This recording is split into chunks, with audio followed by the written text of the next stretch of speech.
Matapos ang madinalagpon nga pagpanagtag sang Certificate of Registration kag Certificate of Compliance sa mga newly registered agrarian reform cooperatives sang Dar Negros Island Region, mas ginpasangkat pa ang hibalo sa mga benepisyaryo pinaagi sa ikaduha nga adlaw sang CY 2026 Arbo Cooperative Registration Caravan Home One Stop Shop. Paagi sa bulig sang Cooperative Development Authority o CDA, ginpatigayan ang isa ka komprehensibo nga post-registration orientation agud kiyahan ang mga ARCs sa ila bag-o nga mga responsibilidad.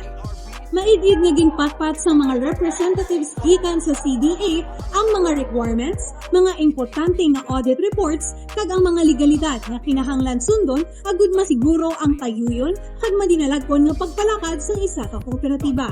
Aktibo man nga nakigbahin ang mga kooperatiba sa isa ka open forum kung sa diin ilaging palambot ang ilang mga panamak-anon sa CDA kag sa DAR agud masiguro ang maathag nga pagdumala sa ila tagsa ka mga organisasyon. Ini nga tikang ang nagatuyo nga hindi lamang marehistro kundi magtukod sa mga organisasyon nga malikon, legalidad kag preparado sa pag-atubang sa mga hangkat sang komersyo para sa kaayuhan sang tagsa ka mga mamumuno. Ini si Kayla Aripas para sa One Negros News, Serbisyo Agraryo Una.